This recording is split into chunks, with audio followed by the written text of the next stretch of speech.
जी, climate change के बारे में पाकिस्तान को आज से 10-15 साल पहले से पता था और पाकिस्तान पिछले 2-3 साल में इम्पैक्ट होना नहीं शुरू हुआ। इसकी तैयारी पाकिस्तान के पास नहीं है। क्लाइमेट चेंज कहते हैं कि हमारी कंट्रीब्यूशन नहीं है, which is very true. Pakistan contribute नहीं करता इतना ज़्यादा, लेकिन जब क्लाइमेट चेंज जो है वो बारिश को इंक्रीज़ ज़रूर कर सकती है, लेकिन डिज़ास्टर जो चीज़ बनाती है वो आपकी तैयारी होती है। और अगर देखा जाए 2022 के जब सैलाब आए थे तो हम सब ने यही कहा था कि पाकिस्तान को उससे डील करने के लिए शायद इससे इससे बड़ा डिज़ास्टर चाहिए पाकिस्तान को, उसको सीरियस लेने के लिए। और वो हमने देखा है। अगर पिछले साल के सैलाब देखें तो उसमें 1000 अमवात हो गई थी। और इसमें आपकी अर्बन प्लानिंग लैक करती है आपके, या अगर आप देखें केपीके के इलाके में, जीबी में, जिसकी वजह से लैंडस्लाइडिंग ज़्यादा होती है। यहाँ पर आपने नालों के ऊपर आपने घर बनाए हुए हैं, हाउसिंग सोसाइटीज़ बनाई हुई हैं, जिसकी वजह से हम देखते हैं कि अर्बन फ्लडिंग बहुत ज़्यादा होती है। तो ये अर्बन प्लानिंग का मसला है, लोकल गवर्नेंस का मसला है, जो पाकिस्तान सीरियसली नहीं ले रहा। और जब तक नहीं लेगा, पिछले साल अगर 1000 अमवात हुई हैं, इस साल उससे ज़्यादा अमवात होंगी और ये चीज़ बढ़ती जाएगी क्योंकि क्लाइमेट चेंज है पूरी दुनिया को अभी ये असर जो करने करंट सिचुएशन है रिदा साहिबा, अर्बन प्लानिंग अब मुमकिन है? ये जो खराबी हो चुकी है इसको रिवर्स करना मुमकिन होगा? क्योंकि हर साल ये जो तबाही है इसमें इजाफा ही हो रहा है, कमी तो नहीं हो रही? जी, इसमें यही है कि अभी अगर हम ये कहें कि 2026 के जो हम सैलाब प्रिडिक्ट कर रहे हैं उससे हम उनको हम कम कर सकते हैं, वो बहुत मुश्किल है, क्योंकि आपके पास वक्त बहुत कम है। और पाकिस्तान का यही मसला है कि हमारी रिएक्टिव अप्रोच होती है, हमारी प्रोएक्टिव अप्रोच नहीं होती। और प्रोएक्टिव अप्रोच बनाने के लिए आपको अगले 10 साल का सोचना है और उसको डेफिनेटली रिवर्स किया जा सकता है, उसके इम्पैक्ट को कम किया जा सकता है क्लाइमेट चेंज के।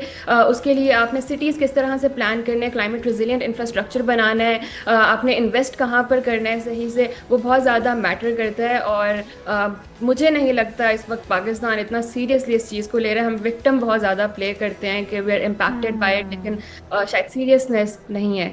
बिल्कुल ऐसा ही है, गवर्नमेंट शायद उतनी सीरियस नहीं है इस मामले को लेकर। रिदा, ये भी बताइएगा, जिस तरह से अभी हम सैलाबी रेलों को विटनेस कर रहे हैं पेशावर के अंदर, केपीके के अंदर, दीगर जो मुल्हिका इलाके हैं वहाँ पर भी, नॉर्दर्न एरियाज़ के अंदर भी, क्या ये क्लाउड ब्रस्ट है, क्या ये हैवी रेनफॉल है, या फिर जो ग्लेशियर या जो पहाड़ों पर बर्फ़ जम जाती है ये वो पिघल कर नीचे आ रही है? आखिर वजूहात क्या हैं? जी, अगर आप देखें इस साल एल नीनो इफेक्ट की वजह से ऑलरेडी ये प्रिडिक्टेड था कि हीट वेव्स बहुत ज़्यादा होंगी। और जब हीट वेव्स बहुत ज़्यादा होती हैं तो ग्लेशियर्स के पिघलने का ख़तरा उतना ज़्यादा होता है। पाकिस्तान में दुनिया भर में सबसे ज़्यादा ग्लेशियर्स मौजूद हैं और उसमें से 50 के करीब इस वक्त फटने पर उनका है कि वो फट सकते हैं, जिसमें से कुछ ग्लेशियर्स जो हैं वो एनडीएमए ने कहा है कि वो इसी साल फटेंगे। और उसके बाद जब वो ग्लेशियर का पानी नीचे आता है, साथ आपके डिफॉरेस्टेशन की वजह से टिम्बर माफिया जो वहाँ पर केपीके जीबी के इलाके में इस वक्त एक्टिव है, जिसकी वजह से सारे पत्थर नीचे आते हैं। उसकी वजह से हम देखते हैं कि सवात जैसे शहरों में, जीबी में बहुत ज़्यादा नुकसान होता है और फिर वही पानी आगे नीचे आपके साउथ की तरफ आता है, पंजाब में, सिंध में।